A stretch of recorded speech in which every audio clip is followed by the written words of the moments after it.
Good morning. It is nearly 10:30 on Sunday, and this is hopefully the third and final painting day of this series. I just in the background where I got up to yesterday, I'm ready for the painting to be done. And to give a bit of a recap as to what I'm doing. So I moved into this property, so I bought it with my sister 3 years ago. She's going to move out soon, making me the solo owner. So in preparation of that, I'm kind of making the flat into the warm, cozy space that I've always wanted. So this is going to be a bit of a series. There's going to be a lot of interior stuff, which I much prefer to painting and stuff, but you need to have a good base. Just cleaning out the tray because I'm going to literally start painting now. And yeah, that's what I'm doing, who I am. Oh, I live in Zone 4 in London. So yeah, that's the property background. The two other things I wanted to talk about in this video is what it's like being a homeowner and kind of like a bit about the process. I think in detail it require a whole new video. And the other thing I want to talk about is why I DIY. So I've done a lot of DIY in this property so far. And yeah, I wanted to talk a bit about it. But yeah, let me get into this.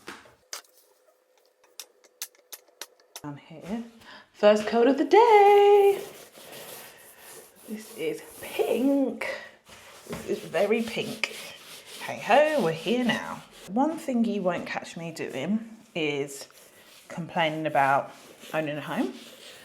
I'm fully aware that it's a position that a lot of people want to be in, especially in London. House prices are incredibly unaffordable. So I feel like I bought a house in a bit of like a lucky sweet spot. So it was like just after the pandemic in 2021.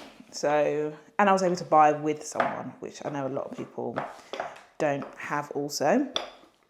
To give some context into my life before buying this property, all I did was save. The one thing I wanted to do out of coming out of uni was have a place of my own. I've flat shared in London. Anyone who's flat shared in London knows it's like actual hell. Luckily, my parents live nearby, so I could move home whenever it got a bit tough. Also lived in other parts of the UK. So I lived in Ipswich for 2 years post-uni, which allowed me to save, but I didn't go on holidays. I didn't make extravagant purchases. My number one priority post-uni was to buy a house. So at the age of, must have been 27? Was it 27, 26? Yeah, 26. I bought my first property. And it has been tough, to be really honest. Everything, I think you underestimate, everything kind of falls on you to do. And that is hard. And I started a new job. So I started my job in consulting around the same time. And having to renovate a kitchen, well, I got someone to do that one, I didn't do that myself. Having to get a kitchen done and start a new job is so hard.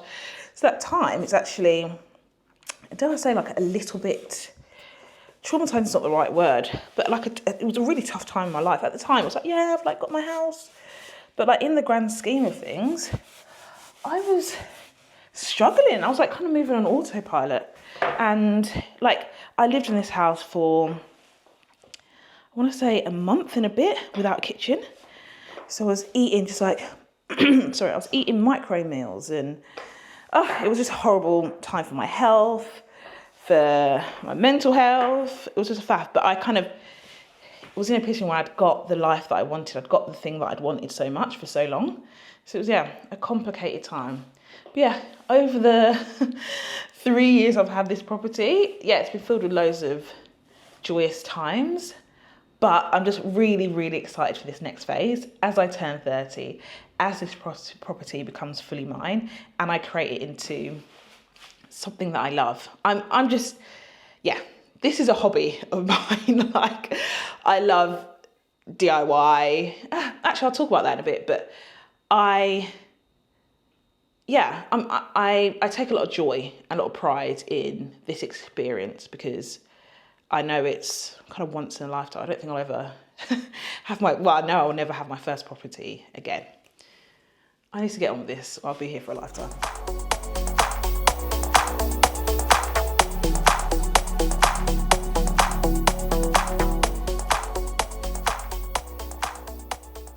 I'm sitting out here. It's a little bit sunny, so why not enjoy it? I'm at the 2-hour mark, so it's now 12:30, and I've done it quite a bit. I'll show you after. But I wanted to talk a bit around why I DIY. So I think the obvious reason around doing it yourself is cost. So when we moved in here, we got a property that was at the max of our budget, leaving us with not much left. So the kind of natural thing is, what can we do ourselves to save cost? So that's really the kind of major incentive. But I also come from like a family of DIYers. So like my mother is very DIY. So yeah, it was always something that I wanted to try. I feel like I have a vision and an inflated sense of my abilities. So like, for some reason, I'm pretty confident I can achieve most things I set out to do. I think that's a great attitude to have. When it comes to DIY, it doesn't always land in the same way, but I'm more than willing to give it a try. I think that's part of the fun. Like, as I mentioned earlier, I do classify this as a hobby. So if it takes a little bit longer to do, so be it. As long as I'm like having fun doing it and learning a new skill, that's probably what's most important for me when doing DIYs. I've also had quite a rocky history with tradespeople. So having people come in to work on the property. So with getting the kitchen done, we had 2 different people. So someone started, like, left it in like a really bad state, and then we had to get someone else, and they weren't exactly the most trustworthy of people. I just find it incredibly stressful having to outsource that. It's, yeah, even finding the person, vetting them, getting quotes. I hate it. It's really just like does not align with my personality. So yeah, I really don't like that element of getting tradespeople in. And also, as I showed you, the other person that we got to do just like handy bits. Sometimes you need to, like, I'm not good at putting curtain rails up. I don't know what it is, but I've got a curtain rail in the living room and in my bedroom, and they're both like falling apart. Like, I can't drill deep enough. To get someone out to do that is, it's expensive, it's long. I'm just like, I can do it myself. Yeah, it might be falling apart, but it serves the purpose. So that is generally my approach to DIY. It's like painting this living room, and all the future renovations I've got coming up is definitely, like, my first port of call was to think that I would do it myself. That's just like my natural position when it comes to things in the flat. There are some things I'm really scared to do, like put mirrors up. I really don't like doing that. Actually doing the line around the side, anything that requires precision is not my forte at all. So I'm a little bit scared. But as I mentioned, I'm not chasing perfection. All I'm chasing is good enough. Like, this is my home. It doesn't need to be perfect. The fact that I can walk into the living room every day and see what I've done and what I've been able to achieve, I think that beats out any sort of perfection for me personally. I know some other people are literally like, I don't know what you're talking about, sis. But yeah, that's what I do it. Anyway, I'm going to finish my tea. But before that, actually, let me put this down. Let me show you what I've done so far. I've done a first coat on the walls and a second coat of the edges. For some reason, I was very stingy with the paint on the edges, so you could clearly see where, like, the demarcation, like where I've dragged the borderline dry paintbrush. So yeah, it's looking better. You can see that it's only one coat. I'm hoping to only do 2 coats. I don't know, that's a bit wishful thinking, but it was white underneath, so I feel like that makes it slightly better. But yeah, it is now 2 o'clock and I finished painting. Well, let me not sell a lie. I finished the second coat, and I've also done some touch-ups. It's in there, so it's in a good place. I'm gonna have some lunch, till 2:30. So I'm gonna take a break, have my lunch, and then I'm gonna masking tape and paint over. Back after my lunch break, and I am actually 15 minutes behind schedule because I turned the oven on and it didn't actually turn on. Well, the mistake was human error. I put it to the wrong setting. So yeah, 15 minutes behind. So now to get to 3 o'clock, I've got to do all the masking tape in 15. That's not realistic, really. So I'm gonna have to mask tape and then paint in the lighter colour. Anyway, let me get cracking. The first hurdle is trying to unstick this. I feel like it's not very long nail friendly. Okay, here we go. Let's see. It's not going to help. It has. Try this little bit here. I can faintly see the line. I'm just going to do the best I can.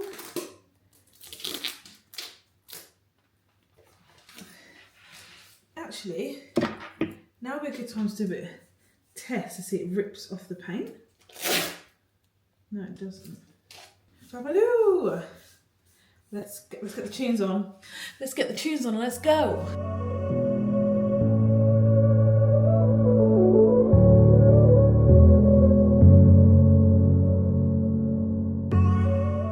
It has just gone 4:30 and I'm back from the gym and my food shop. I've just been testing the wall. You can take my word for it, and it's dry-ish, mostly dry. I think it's dry. I'm going to paint everything that I've missed. There should be no white bits. This is the final time paint is touching these walls. It's happening.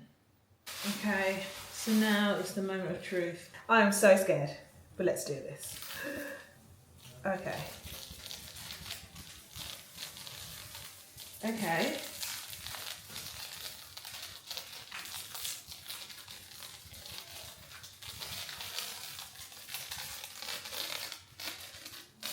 Oh.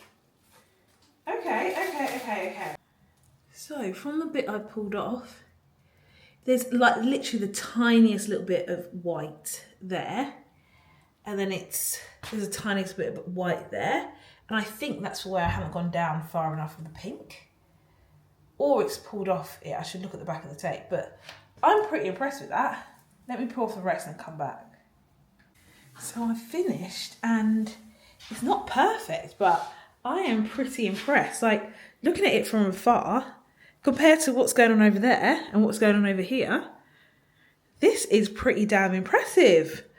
So like there are points like this where, so it's the masking tape that's pulling up the paint. I'm not great at I wasn't great at masking tape in the corner. Like, this is a good example of the kind of thing. So all that takes is a little brush and going over it. It's like a bit of a tiny little brush. There's some instances where, I don't know, something has happened with the masking tape. You see like it's not even perfectly level, but it doesn't need to be from afar. The next is to do the details. This is the smallest brush I have. I don't think this is small enough. I think it needs to be really, really small so it messes up the line. So I'm going to use an old makeup brush. I feel like if I mess it up with a brush this small, it was never meant to be. So wish me luck. Sorry, but who did I think I was trying to paint over this tiniest little bit? Like very bold and glad I didn't mess it up. The end. We've done it. Oh my God. It's done. Let me show you around. You can kind of see the background now. How great does it look? Hold on, let me spin you around. Look how sharp. Look how sharp that looks. Like, wow. I actually cannot believe I've pulled this off. Yeah. It's really come together. I'm actually in shock, but super, super pleased. This ends this video. I am gonna call it a day. Make something yummy for dinner. and then fight off the Sunday scaries, typical Sunday behaviour. Follow, subscribe. There is going to be a part 3 as I move into decoration, but who knows when that will be. In next week's vlog, you'll see what it looks like with all the furniture. So like after this, I have to clean all the brushes, then take all the coverings off. So yeah, stay tuned for the rest of this journey. Let me know if you're liking this type of content. I don't want to do days in the lives, but if you like to come along my Brella journey, please, I would love to share. So yeah, let me know. Yeah, thank you so much for watching. Subscribe, and I will see you soon. Bye.